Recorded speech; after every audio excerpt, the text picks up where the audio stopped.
Hola, bienvenidos a todos a una clase más. Antes de terminar el capítulo 2, quiero que veamos este problema que trata sobre el balance térmico de Júpiter. Este es uno de los problemas que están al final del capítulo. En realidad es el problema 3 del capítulo 2. Me gusta mucho este problema porque tiene muchos elementos que vale la pena mencionar y apreciar también. Entonces, el problema no es difícil, ¿verdad? Pero vayamos viéndolo paso a paso. Entonces, el problema trata de el balance térmico de Júpiter, así como hicimos para la Tierra, ¿verdad? De estimar la temperatura de emisión, vamos a hacer lo mismo para Júpiter. Entonces, el problema tiene tres partes. La primera parte o la parte A, pues dice, asumiendo balance térmico de radiación entrante y saliente, calcular la temperatura de emisión de Júpiter. En el libro, en la tabla 2.1, hay diferentes parámetros, ¿verdad? Físicos para cada planeta, masa, radio y las diferentes temperaturas, ¿no? de emisión. Y también está la constante solar para cada planeta. Entonces vamos a utilizar esa información en esta parte. Entonces esta parte pues es bastante sencilla. De la tabla 2.1 eh, sacamos la constante solar para Júpiter. Entonces, y de nuevo, acá es una de las cosas interesantes de este problema, que nos permite poner en contexto o en perspectiva las diferentes constantes de las que hemos estado hablando. Entonces, por ejemplo, la constante solar para Júpiter es 51 watts por metro cuadrado, mientras que para la Tierra era casi 1400 watts por metro cuadrado. Entonces eso ya nos pone, ¿verdad?, en contexto qué tanta energía recibe la Tierra y qué tanta energía recibe Júpiter. Imagínense, de 1400 a 51, ¿verdad? Y esto es precisamente por la ley inversa del cuadrado, ¿verdad? Júpiter está mucho más lejos que la Tierra, entonces por lo tanto recibe menos energía, ¿verdad? A la distancia a la que se encuentra, ¿verdad? Em, por otra parte, también tenemos el valor de el albedo planetario. Júpiter tiene 0.51, ¿verdad? O sea, prácticamente la mitad de la energía del Sol es absorbida y la mitad es irradiada, ¿verdad? Mientras que para la Tierra era 0.3. Em, bueno, ¿qué hacemos con esto? Lo que hacemos pues es el balance de energía, ¿verdad? Em, el balance nos queda pues de esta manera. Del lado izquierdo pues es toda la energía que el planeta absorbe, ¿verdad? Del Sol. Y si asumimos, ¿verdad? El balance térmico, ¿no?, entre radiación entrante y saliente, pues tenemos que asumir en este caso bien simple, ¿verdad?, que toda esta energía proveniente del Sol es irradiada de vuelta, ¿verdad?, en longitud de onda larga, ¿verdad?, debido a una temperatura de emisión. Entonces, en el lado derecho, nosotros tenemos pues la ley de Stefan-Boltzmann, ¿verdad? Entonces acá simplemente multiplicamos la constante sigma por la potencia cuarta de la temperatura por el área superficial, ¿verdad? Exactamente igual que como hicimos para la Tierra. Y entonces esto pues bien sencillo, ¿verdad? Cancelamos pi r cuadrado y de acá podemos despejar la temperatura de emisión. Entonces esta temperatura de emisión, como vamos a ver en la siguiente parte del problema, la define la cantidad de energía que uno detecta proveniente del planeta, ¿verdad? Esa temperatura, en este caso, muy sencillo, puede venir de la superficie, ¿verdad? Igual, ¿no? Asumiendo que Júpiter tiene una superficie definida, ¿no? Porque, claro, nosotros sabemos que es un planeta gaseoso, ¿verdad? Entonces no es que haya una superficie perfectamente eh, definida de dónde se emite a la superficie, pero, ¿verdad? Podemos asumir que viene pues, de la capa más superficial del planeta. Entonces, cuando insertamos valores, ¿verdad?, de la constante solar, el albedo, nos queda que la temperatura de emisión son 102 Kelvin. Acá, este es otro de los puntos que quiero recalcar. Por ejemplo, hay veces que las unidades, a menos que uno esté muy familiarizado con las unidades no le dicen mucho a uno.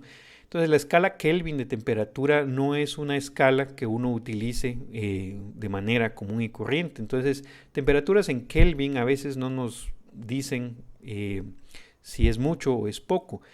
Nuestra idea intuitiva de temperatura va con la escala Celsius de temperatura. Entonces, siempre, ¿verdad? Si a ustedes un resultado no les dice mucho, trátenlo de convertir a unidades o de compararlo con algo que les ponga un contexto en la cantidad, ¿verdad? Y esto no solo para los problemas de acá, sino para cualquier problema en cualquier cálculo de cualquier curso que ustedes lleven, traten siempre de tener una manera de poner ese resultado en contexto, ¿verdad? Eso siempre le aclara a uno mucho el contexto y la esencia del problema que uno está trabajando. Entonces, en este caso, pues es menos 171 grados Celsius, ¿verdad? Eso ya nos dice que es bastante frío, ¿verdad? Bueno, entonces, eso sería esta primera parte, ¿verdad? La manera de calcular la temperatura de emisión. Vayamos a la parte B. Aquí en la parte B nos dice que Júpiter, consideremos que Júpiter tiene una fuente interna de calor. Esta fuente interna de calor es debida al colapso gravitacional del planeta. Entonces acá era lo que decíamos, ¿verdad? Júpiter no es un planeta sólido, es gaseoso. Y entonces la misma presión de la fuerza gravitacional hace que se comprima. Y la idea es que parte de la energía potencial gravitacional pues se convierte en energía cinética y se convierte también en calor. Y entonces ese calor es irradiado al espacio. ¿De dónde sacamos esto? Bueno, pues según nos da los datos del problema, ¿verdad? Si la temperatura de emisión T sub E, ¿verdad?, que está definida de esta manera, y esto es importante, ¿verdad?, como sigma por T a la cuarta, y eso es igual al flujo de radiación saliente por unidad de área, ¿verdad? Entonces, esta fórmula que está acá, ¿sí?, nos dice dos cosas básicamente. Nos asocia la temperatura de emisión con el flujo de radiación que uno mida o que uno observe. Entonces, si uno estuviera observando Júpiter y midiendo la cantidad de radiación, ¿verdad?, lo que eso nos dice es que si nosotros observamos una cierta cantidad de radiación, automáticamente nosotros le asociamos una temperatura a esa cantidad de radiación. Entonces, a eso le llamamos temperatura de emisión, ¿verdad? No importa si es la temperatura de la capa más externa del planeta o si esa radiación viene del interior del planeta, ¿verdad? Nosotros no sabemos de qué parte del planeta es esa temperatura, pero sí sabemos que si nosotros vemos un flujo de radiación de cuerpo negro saliente, entonces le podemos asociar una temperatura de emisión. El caso más simple, ¿verdad?, es que sea un objeto sólido y esa temperatura es la temperatura de la superficie. Pero en el caso de un objeto más complejo, ¿verdad?, ya sea el caso de Júpiter, que es gaseoso, o en el caso del planeta Tierra, que tiene una atmósfera, ¿verdad?, esa radiación parte viene de la atmósfera, de las diferentes capas de la atmósfera, parte viene de la superficie. Entonces esa temperatura de emisión no es la temperatura de ninguna de estas partes, sino que es como que la temperatura efectiva que uno ve asociada a la cantidad de radiación que viene de ese planeta. Entonces el problema nos dice que si nosotros medimos esa cantidad de radiación que sale de Júpiter, resulta que la temperatura de emisión es 130 Kelvin. Entonces, estos 130 Kelvin es más que lo que acabamos de calcular. Nosotros calculamos, ¿verdad? En este cálculo súper simple, en donde la fuente de energía es solo la radiación que viene del Sol, que la temperatura de emisión es 102 Kelvin. Pero resulta que las observaciones nos dicen que esa temperatura es más alta, son 130. Y entonces la ley de Stefan Boltzmann nos dice, ¿verdad?, que si nosotros tenemos una temperatura más alta, eso quiere decir que es porque estamos midiendo un flujo de radiación mayor, ¿verdad? Entonces, ¿verdad?, quiere decir que no es solo el Sol lo que calienta la superficie de Júpiter, sino, ¿verdad?, y aquí es donde viene, ¿verdad?, hay una fuente interna de calor. Entonces, esta parte nos dice que modifiquemos nuestra expresión para la temperatura de emisión considerando que el planeta tiene una fuente interna de calor Q y que calculemos Q. Muy bien. ¿Cómo queda nuestro balance de energía? Bueno, entonces ahora el balance de energía queda así. Entonces, ahora tenemos una fuente adicional de energía, ¿verdad? Entonces, en el lado izquierdo tenemos las fuentes de energía que calientan la superficie. Entonces, por una parte, ¿verdad?, la superficie absorbe la energía que viene del Sol y ahora absorbe también calor que viene del interior del planeta. Entonces, este Q, ¿verdad?, tiene estas unidades de flujo de radiación por unidad de área, ¿verdad? Entonces, este flujo siempre tiene unidades de energía por unidad de tiempo y por unidad de área, ¿verdad? Estas son las unidades de esta cantidad, sigma por T a la cuarta. Entonces, si lo que nosotros queremos comparar es potencia, ¿verdad?, acá lo que estamos haciendo es multiplicar los flujos por un área. Entonces acá, de nuevo, ¿verdad?, multiplicamos la constante solar por el área de sección transversal, ¿verdad?, considerando el albedo planetario. Esta Q, ¿verdad?, la multiplicamos por el área de la superficie del planeta, de tal manera que cuando multiplicamos por área, ¿verdad?, ahora esta cantidad es energía por unidad de tiempo, ¿verdad?, o sea, potencia. Y de este otro lado, ¿verdad?, esta cantidad de energía tiene que ser igual a la cantidad de energía que nosotros estamos midiendo, ¿verdad?, que sale del planeta. Y eso define la temperatura de emisión. Entonces, otra vez, sigma por la temperatura a la cuarta por el área superficial del planeta. Entonces, cuando nosotros planteamos esta igualdad, ¿verdad?,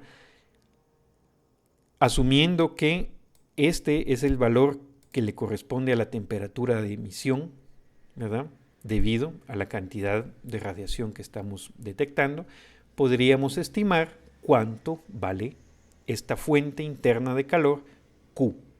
Entonces, haciendo un poquito de álgebra acá, ¿verdad?, nada difícil realmente, despejamos Q.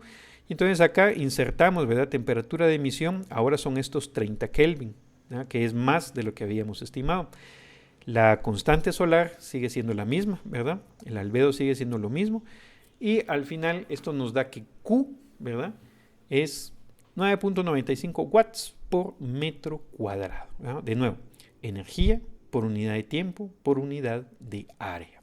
Entonces, a los 51 watts por metro cuadrado que Júpiter recibe del Sol, ahora le agregamos casi 10 watts más por metro cuadrado provenientes de esta fuente interna de calor, ¿verdad?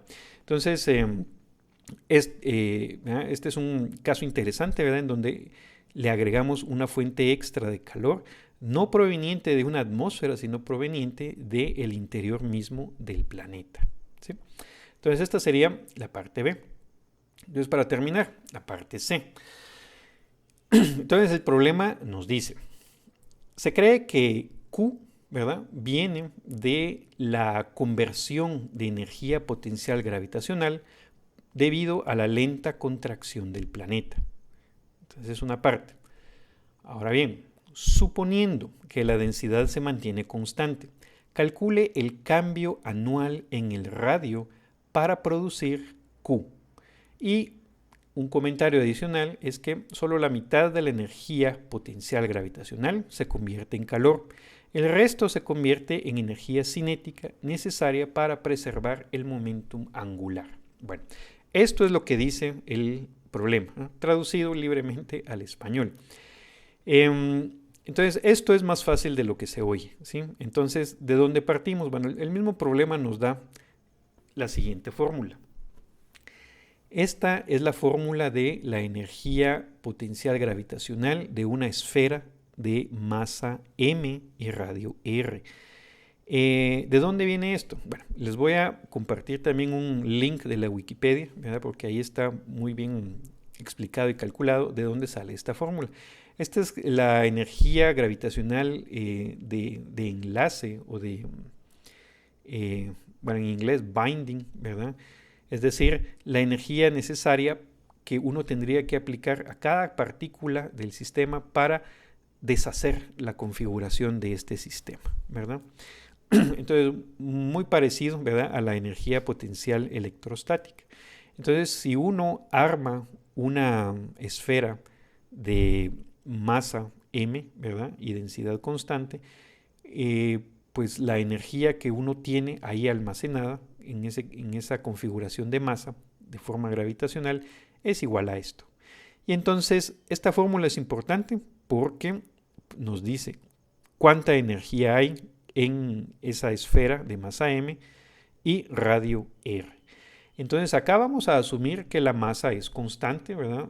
Lo único que está sucediendo es que si la idea es que el radio se está haciendo cada vez más pequeño, ¿verdad? Al cambiar R, cambia esta cantidad de energía potencial. Y entonces ese cambio en energía es lo que nos da el calor que viene del interior del planeta.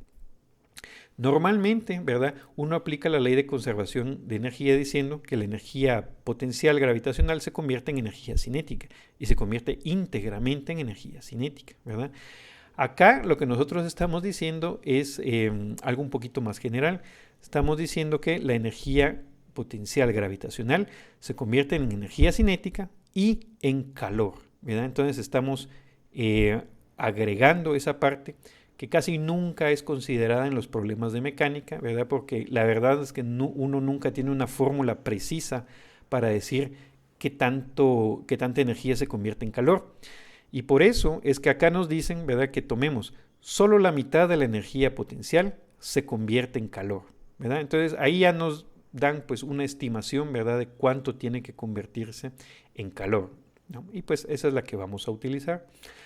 Entonces, una vez que nosotros partimos de esta fórmula, ¿verdad?, el resto es bastante sencillo. ¿Qué es lo que hay que hacer? Bueno, para estimar un cambio en el radio debido a un cambio en energía o viceversa, pues calculamos el diferencial de esta fórmula, ¿verdad? Entonces, un du debido a un dr, ¿verdad? Derivamos esto respecto de r. Entonces acá el signo menos se cancela y nos queda un 1 sobre r cuadrado. Y entonces esta fórmula es prácticamente todo lo que necesitamos, ¿verdad? Entonces si nosotros sabemos qué tanta energía es emitida como calor, prácticamente eso nos da delta U. Y si sabemos delta U, eso nos dice qué tanto tiene que cambiar el radio, que es lo que nos pide el problema. Muy bien, entonces, ¿cómo procedemos? Bueno, entonces hay que calcular cuál es ese cambio en energía durante un año. Entonces voy a regresar a la parte B, porque aquí justamente, ¿verdad?, basados en esta temperatura de emisión que observamos, pudimos calcular cuánto vale Q. Entonces Q es una cantidad conocida, ¿sí? Entonces lo que tendríamos que hacer es lo siguiente. Necesitamos la cantidad de energía que esta cantidad Q representa durante un año. Es decir, cuánta energía viene del interior de Júpiter, ¿verdad?, durante un año. Entonces, pues eso es fácil de hacer, ¿verdad? Sería de multiplicar Q por el área del planeta, ¿verdad?, Entonces recuerden, ¿no? Esto nos daría energía por unidad de tiempo. Entonces ahora hay que multiplicar por el intervalo de tiempo que uno quiere, y eso es un año. Entonces, todo esto que está acá tiene unidades de energía, ¿verdad? Y luego lo multiplicamos por un medio, ¿verdad? Porque el problema nos dice que tomemos que solo la mitad se convierte en calor. Entonces, cuando insertamos todos los valores, ¿verdad? Q igual a 9.95 por el radio de Júpiter, ¿verdad? Que lo podemos ir a buscar al libro. Nos da, bueno, y un año, ¿verdad? Hay que convertirlo a segundos, nos da esta cantidad de energía, ¿no? Esto es una cantidad de energía en joules. Muy bien. Ahora que ya tenemos delta o du, pues simplemente tenemos que utilizar esta fórmula para calcular dr. Entonces despejamos de aquí dr, ¿verdad? Hacemos álgebra súper sencilla y insertamos los valores. Necesitamos el radio de Júpiter, ¿verdad? G, que es la constante de gravitación universal, m, que es la masa de Júpiter, y du es esta cantidad que acabamos de calcular. ¿Y qué es lo que nos da? Nos da que el cambio en el radio es más o menos 0.31 milímetros por año. Ahora, piensen en esa distancia, ¿no? Y digan si este resultado no es sorprendente, ¿verdad? Entonces, con una disminución de menos de 1 milímetro a lo largo de un año, ¿verdad? Júpiter logra emitir o convertir su energía potencial gravitacional en calor. Y esa sería la fuente interna de calor de Júpiter, ¿verdad? Ahora dirán uno, bueno, ¿y será que esto tiene sentido? Bueno, y de nuevo, ¿verdad? Aquí es donde uno no, en la medida de lo posible, ¿verdad? Uno no debe quedarse conforme con este número que uno tiene de un problema, ya sea de este problema o de cualquier problema. Uno tiene que tratar de ver si tiene sentido, ¿verdad? Porque imagínense, ¿no? Que hubiera quedado que la disminución en el radio es de 100 kilómetros por año, por ejemplo, ¿verdad? Entonces uno diría, eso en unos cuantos años ya Júpiter se termina de contraer totalmente, ¿verdad? Entonces, una manera de verificar si este resultado tiene sentido, ¿verdad? Es pues calcular cuántos años, ¿verdad?, podría existir Júpiter bajo este régimen, ¿verdad? Conocemos el radio de Júpiter, ¿verdad? Y si asumimos que cada año pierde o sea, se contrae 0.31 milímetros, podemos pensar en cuánto tiempo tardaría Júpiter en contraerse totalmente, ¿verdad? Entonces, si esa cantidad de tiempo resulta que es menor que, por ejemplo, el tiempo de vida del sistema solar, entonces quiere decir que nuestra estimación pues no es muy verídica. Si es mucho más grande, ¿verdad?, que ese tiempo, entonces quiere decir que podemos andar en un resultado que puede tener sentido, ¿verdad? Entonces, bueno, con esto, ¿verdad?, con este análisis de este problema, ¿verdad?, quería terminar este capítulo, ¿verdad?, porque tiene, como les decía, varias cosas que vale la pena recalcar. Vean que el problema es sencillo, ¿verdad?, pero hacer estos cálculos, por sencillo que parezca, nos pone en contexto las diferentes cantidades con las que estamos trabajando. Y esto es importante en este curso porque no es como, por ejemplo, mecánica clásica en general o electrodinámica en general, de donde uno ve las ecuaciones de la manera más general posible. Acá estamos estudiando un sistema muy particular que es pues la atmósfera del planeta Tierra, y es un sistema caracterizado por varias cantidades, ¿verdad?, que vale la pena tener en mente. Y eso pues nos da una mejor sensación y un mejor contexto de si una cantidad resulta muy grande, muy pequeña, si tiene sentido, ¿verdad? Y eso pues nos ayuda a entender de mejor manera el tema que tenemos en manos. Entonces vamos a dejar esto acá, ¿verdad? Y continuamos en la siguiente clase.